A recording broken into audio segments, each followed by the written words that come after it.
Galera, eu tô aqui com o Marcelo Ruas e a gente vai falar aqui sobre geopolítica, relações internacionais. Marcelo, eu quero saber como é que anda a relação da Coreia, né?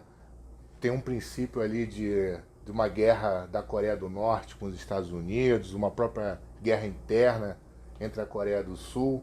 Explica pra gente aí como é que funciona esse processo, essa guerra na Coreia. Então, Alan, a gente tem observado ao longo desse ano um aumento, um escalonamento da tensão do conflito entre as Coreias, muito em virtude de momentos que aconteceram ao longo do ano, episódios que aconteceram, que fizeram com que essa tensão ela aumentasse nessas duas regiões.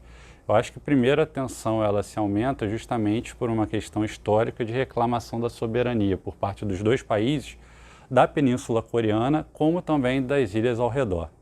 O segundo ponto seria justamente os movimentos de manobras militares e uso de armas de treinamento militar nessa região desmilitarizada que existe fazendo a fronteira entre a Coreia do Sul e a Coreia do Norte e que, porventura, acaba atingindo a população civil desses dois países, o que gera justamente uma necessidade de revide. E o terceiro ponto, eu diria que é justamente uma própria questão histórica, visto que a Coreia, a Península Coreana, ela foi dividida no Tratado de Pótson, logo após a Segunda Guerra Mundial, que gerou durante o período da Guerra Fria, entre 1950 e 1953, a Guerra da Coreia, né, que foi um conflito bem sangrento, bem violento, e que volta e meia acaba sendo revisitado e que justamente nesse momento atual, com o escalonamento da violência, a gente pode questionar se de fato pode sim haver ou não uma segunda etapa da chamada Guerra da Coreia. Sempre existe uma tensão, né, entre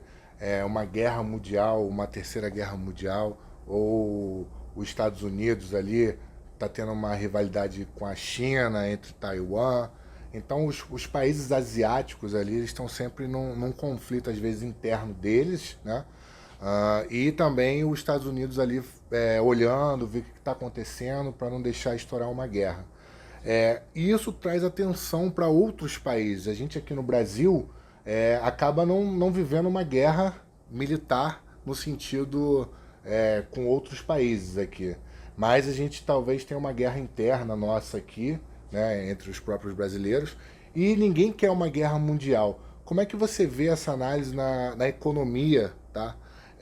Quando tem uma tensão de uma possível guerra num país, ou quem sabe aí que todo mundo está falando da Rússia, né, uma terceira guerra mundial. Como é que você analisa isso? Então, eu acho que é uma questão muito delicada e muito complexa da gente estar conversando sobre isso, justamente pelo fato de que o Brasil, ele como um ator do cenário internacional, participa de uma diversidade não apenas de fóruns para discutir uma alternativa ao atual modelo de ordem mundial. Eu posso falar que o BRICS é um fórum para isso? O BRICS é um fórum para isso, justamente com o intuito de fortalecer o multilateralismo, como também de fortalecer ações de segurança de forma global mais justas. Então, uma questão que os BRICS colocam, por exemplo, é justamente a necessidade de reforma das Nações Unidas e principalmente do Conselho de Segurança. Mas a questão, por outro lado, é que, como a gente pôde observar em Kazan, no encontro mais recente que aconteceu entre os BRICS, é que existe a necessidade de se acomodar da melhor maneira possível os mais diferentes interesses dos estados que compõem esse fórum. Mas o que ficou muito claro para a gente, principalmente com a questão da China e da Rússia, é uma sobreposição dos interesses desses dois países, ou seja, esse último encontro basicamente foi um encontro que fortaleceu a agenda desses dois países, o que colocou o Brasil, de uma certa forma, numa posição muito delicada. Por quê?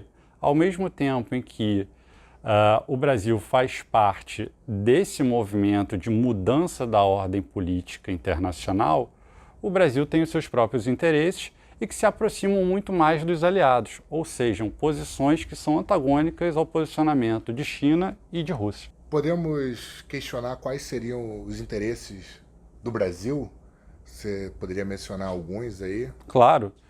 O Brasil, ele procura de alguma forma, como eu estava comentando com vocês, criar uma alternativa a essa nova ordem. Então, o Brasil procura com que, principalmente, o sistema das Nações Unidas, o Conselho de Segurança, possa ser um momento em que mais atores possam participar, mais atores possam ser incluídos, mais vozes ouvidas e que outros temas também possam ser debatidos. Não apenas a questão dos conflitos, mas temas que hoje em dia estão muito em voga. Então a gente pode falar das mudanças climáticas, a gente pode falar do desenvolvimento sustentável, a gente pode falar também sobre direitos humanos. Então todos esses pontos acabam sendo muito importantes atualmente, mas que para atores que são muito próximos da gente, como a própria China e a própria Rússia, são temas que de repente não estão num primeiro escalão de prioridade delas. Por que países como Rússia, China olham para o Brasil e valorizam o Brasil como uma potência? É porque a gente alimenta a população deles? O que o Brasil tem de bom para oferecer para esses países? Bom, acho que o primeiro ponto é dizer que nós somos a principal potência da América do Sul. Então, certamente, nós possuímos uma posição de destaque no cenário internacional. Uma posição de destaque, sem dúvida nenhuma, abre os olhos de outras regiões do mundo para o Brasil. E aqui, é claro, a gente tem tradicionalmente uma relação comercial com a Rússia, principalmente com a China, muito importante. Então, esses países enxergam o Brasil de forma muito estratégica. Então, quer dizer, pensando em China, por exemplo, nós somos o principal exportador de commodities para os chineses, assim como também nós exportamos para os russos, e que faz com que as relações entre esses países e a gente sejam muito importantes. Marcelo, hoje existe uma proposta de ter uma moeda comum na América do Sul. Você poderia explicar para a gente aqui como é que seria isso? Seria tipo o euro na Europa? E quais os benefícios e os malefícios também? Porque hoje o Brasil aqui na América do Sul é o país que tem a moeda mais forte. E eu acho que é diferente quando todos os países têm uma moeda forte e um país somente tem essa moeda mais forte e os outros já não possuem isso. Essa moeda comum na América do Sul vale a pena ou não? Bom, essa é uma pergunta muito interessante porque, por mais que principalmente a gente tenha ouvido falar sobre moeda comum aqui na América do Sul, nessa primeira metade do governo Lula, essa ideia ela não é nova. Muito pelo contrário, o próprio governo Lula já tentou implementar essa moeda nos governos anteriores, sendo que nunca foi possível pela própria discrepância que existe do ponto de vista geográfico, do ponto de vista econômico e social dos países que pertencem à América do Sul. A ideia do Lula é justamente a criação de uma moeda comum que seria utilizada somente para transações comerciais, ou seja, importação e exportação. Ou seja, seria somente para empresas? Somente para empresas. Então a população, nós não teríamos acesso a essa moeda e com ela nós utilizaríamos para pagar os nossos impostos, irmos ao supermercado, fazer algum tipo de compra. Não. Cada país continuaria conservando a sua própria moeda para uso doméstico. A moeda, essa nova moeda pretendida pelo governo Lula, seria uma moeda utilizada somente nas transações de importação e exportação. É uma tentativa, eu diria, um pouco mal feita ou precipitada de se copiar o euro. Mas como eu tinha dito para vocês anteriormente, a própria distribuição, principalmente econômica, dos países que fazem parte da União Europeia é completamente diferente dos países que compõem a América do Sul, o Mercosul. Então, quer dizer, é impossível, no meu modo de ver, de implementação de uma moeda comum a esses países. Até mesmo porque os países da Europa, eles, né, a moeda deles, de cada um ali, né, da Alemanha, antes de se juntar do bloco do euro, né, teve até um momento que ali a Inglaterra né, os países ali, falar assim, opa, peraí, acho que a gente não vai entrar, não vai ser muito benéfico, porque unificando uma única moeda, alguém sai perdendo, alguém sai ganhando, né? E aqui na América do Sul, na minha visão, quem sai perdendo mais é o Brasil nessa unificação, porque aí a gente não está se fortalecendo com a nossa moeda, e sim dependendo de outras moedas de outros países, e aí a gente está facilitando, que aí é uma facilidade para os outros países, deles poderem fazer negócio com a gente e não ter aquele gap da moeda brasileira ser maior, e aí facilitar a troca e o comércio. Então, na sua visão, é inviável fazer isso? Ou o estudo que está sendo feito hoje pode chegar em alguma conclusão nos próximos anos? Eu acho que sim. No meu ponto de vista, acaba sendo inviável a implementação de uma moeda comum, justamente por essas disparidades que a gente já comentou, mas também até pelo próprio interesse dos outros países que são membros do Mercosul. Eu tive dando uma olhada no ano passado numa entrevista, eu acompanhei a entrevista do Santiago Peña, atual presidente do Paraguai, que quando questionado sobre a implementação dessa moeda comum, para os paraguaios ele entende que não é uma urgência e não é uma ideia que deve ser levada à frente. Para ele, o Mercosul pode ser integrado, pode se integrar de outras formas para além da questão econômica, que talvez do ponto de vista regional seja a forma de integração mais difícil, mais complexa. Então, do ponto de vista do Santiago Peña, ele diz que, primeiro, os países deveriam se integrar de alguma forma do ponto de vista de infraestrutura. De repente, com a construção de uma rodovia que pudesse ligar vários países do continente de forma a escoar a produção entre eles. Então, cada país tem uma necessidade e uma prioridade diferente. Então, hoje, né, o Lula, o Brasil está querendo implementar essa moeda, não sei qual a necessidade disso, mas o presidente do Uruguai, né, Paraguai, ele falou, não, o mais interessante seria uma rodovia, né, que cruzasse tanto o Oceano Atlântico ao Oceano Pacífico. E isso seria interessante para o escoamento de produtos e tudo mais. Hoje em dia isso ainda não existe, é um projeto, né? É um projeto justamente porque o questionamento é: quem financiará essas obras? Será o BNDES? Será a criação de um banco, de repente, do ponto de vista regional, em que os membros aportem nesse banco e esse banco possa, de fato, sim realizar essas obras? É porque cada país tem um tamanho, então, teoricamente, no país, no Peru, vai ser menor um pouco, mas tem um nível de dificuldade também. E o Brasil, por ser o maior, né, talvez, se ele pagar sozinho o gasto dessa rodovia, vai ser maior, porque a extensão do país brasileiro, né, é muito maior. Sem dúvida, e do ponto de vista até do investimento. Eu acho que aquele país que aportar mais vai ter um poder de decisão maior perante os outros países. Então tem toda uma negociação que acontece aí. Exatamente. E aí esse é o papel da RI, né, da Relação Internacional. E como é que funciona essa negociação entre os países, né? Cada país tem o seu cônsul, coloca lá no outro país. Como é que funciona um pouco dessa relação internacional entre os países da América Latina aqui?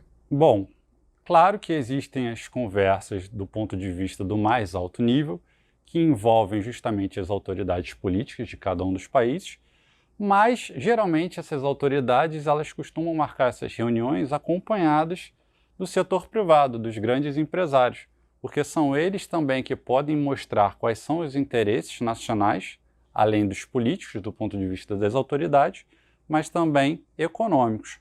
Então, é importante que haja o maior número possível de atores envolvidos em cada um desses encontros para que o maior número de opiniões sejam colocados na mesa e que possam ser acomodadas, porque os momentos de encontro são justamente os momentos cruciais para se acomodar aos mais diferentes interesses. Então, é interessante não apenas olhar do ponto de vista das autoridades políticas e dos grandes empresários, mas por que não também envolver a sociedade civil, envolver outros atores, porque de alguma forma isso vai impactar a todos. Marcelo, falando sobre a relação internacional, eu quero falar sobre a tecnologia. Quando um país desenvolve um certo tipo de tecnologia, ele tem algum tipo de poder. Vamos pegar alguns anos aí, quando com o desenvolvimento da eletricidade, né, com o desenvolvimento do carro, com o desenvolvimento de armas, né, do poder bélico, você ter um avião supersônico, você ter energia. Quando a luz, né, a eletricidade foi desenvolvida, ela era um poder que poucas pessoas poderiam ter na sua casa. Por exemplo, não era todo mundo que tinha eletricidade em casa. Aqui no Brasil, na década de 80, poucas pessoas tinham telefone, né? E o telefone era uma ferramenta fundamental para você se comunicar com outras pessoas, com outros países, fazer negócios. Então isso aumenta a sua velocidade de comunicação. Hoje a gente tem a internet, né? A internet está todo mundo conectado, isso facilita as transações entre os países. Então é uma tecnologia que ela vem facilitando esse comércio, essas transações. E durante a pandemia, né, a gente entendeu que é uma ferramenta maravilhosa, então a gente vem crescendo cada vez mais, mas o Brasil é considerado como um país ainda de terceiro setor. E a gente não cria novas tecnologias. Então, a gente acaba absorvendo tecnologias de outros países. E outros países fornecem essa tecnologia, mas sendo que quando você desenvolve a primeira tecnologia, a primeira ferramenta, a eletricidade, o carro elétrico, o telefone, você tem um poder muito maior sobre outros países. Como é que você vê essa relação da tecnologia e a relação internacional? Muito interessante essa pergunta. Eu enxergo de uma forma muito interessante pelo fato de que, como você falou, quem produz, quem detém a tecnologia, ela possui um certo poder, uma certa influência sobre aqueles para os quais ela vende ou ela transmite essa tecnologia. Então, quando há uma transmissão de tecnologia, de alguma forma, esse país passa a ser também uma área de influência desse país que vendeu, que produziu a tecnologia. Então, se a gente for parar para pensar no mundo que nós temos hoje em dia, os Estados Unidos continuam sendo a grande potência do mundo, também do ponto de vista do viés tecnológico. Sem dúvida nenhuma que existem grandes avanços por parte do Oriente.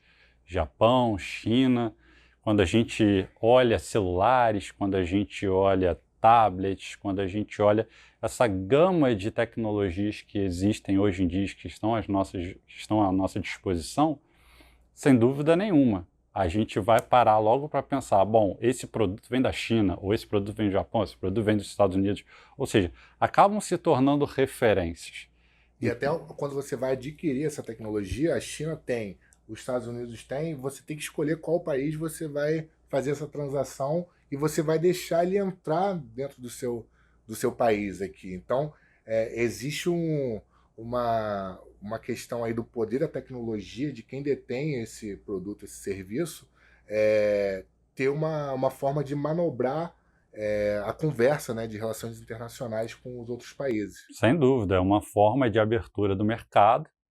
E claro, para aquele país que vende, que detém tecnologia, sem dúvida nenhuma, talvez a balança do ponto de vista comercial ela seja um pouco desigual. Desigual no sentido de, para quem está recebendo, a balança vai pesar mais, né? Justamente porque a gente não tem a capacidade, falando em Brasil, de vender produtos de alto valor agregado, como é a própria tecnologia, né? Então a gente acaba consumindo muita tecnologia e acaba, para ter essa tecnologia, comprando e às vezes comprando até mais caro do que de fato é, né? A gente tem uma matéria-prima aqui no Brasil que é usada para foguete, né, que é o nióbio.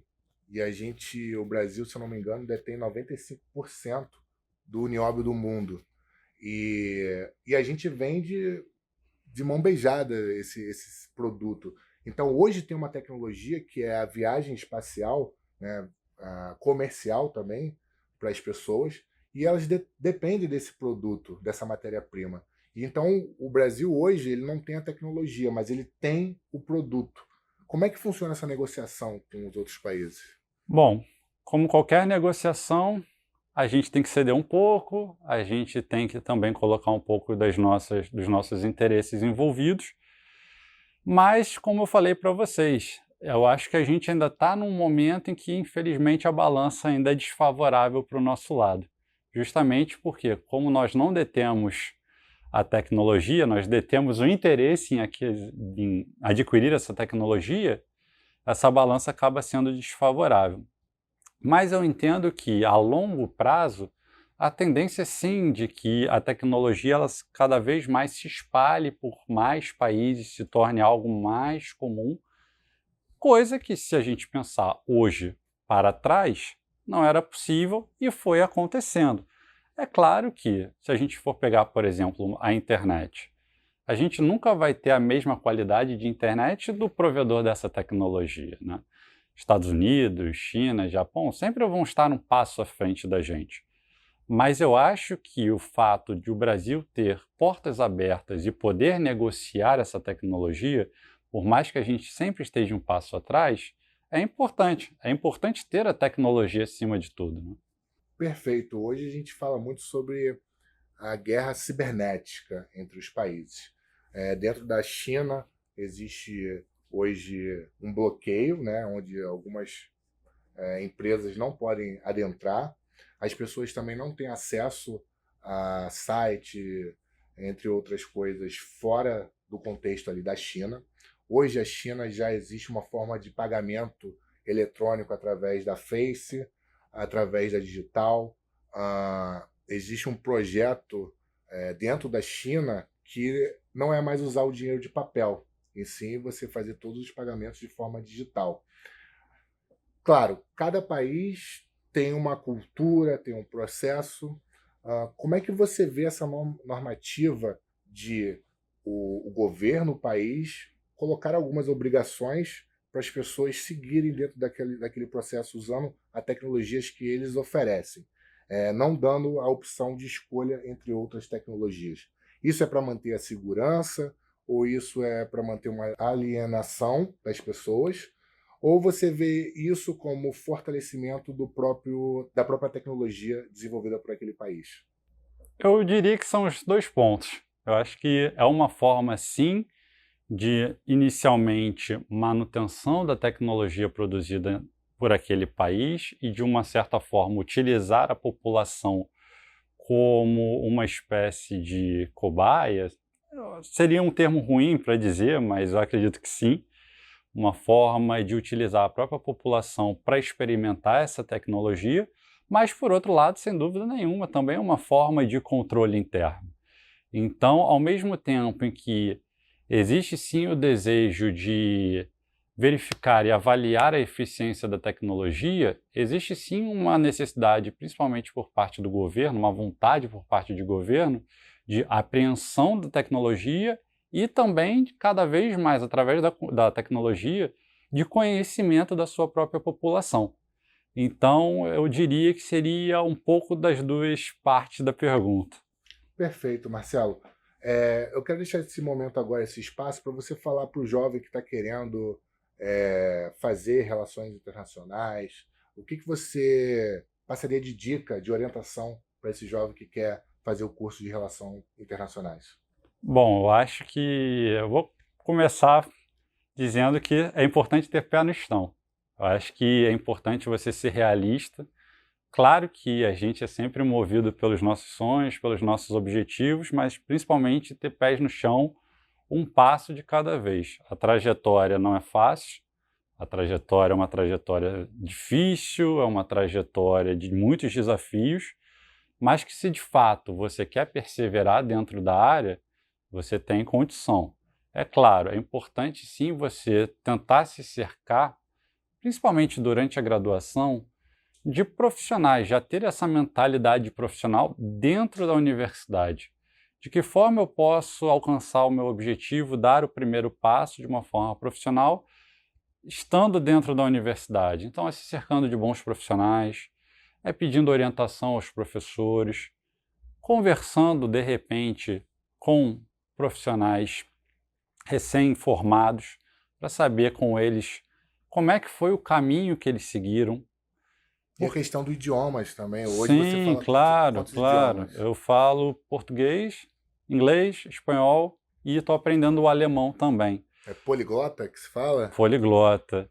Por quê? Porque, infelizmente, eu já diria para vocês que tanto o inglês como o espanhol já são consideradas línguas tradicionais dentro da nossa área, né? A gente, durante a graduação, basicamente se debruça em textos em inglês, a sua grande maioria, alguns outros em espanhol.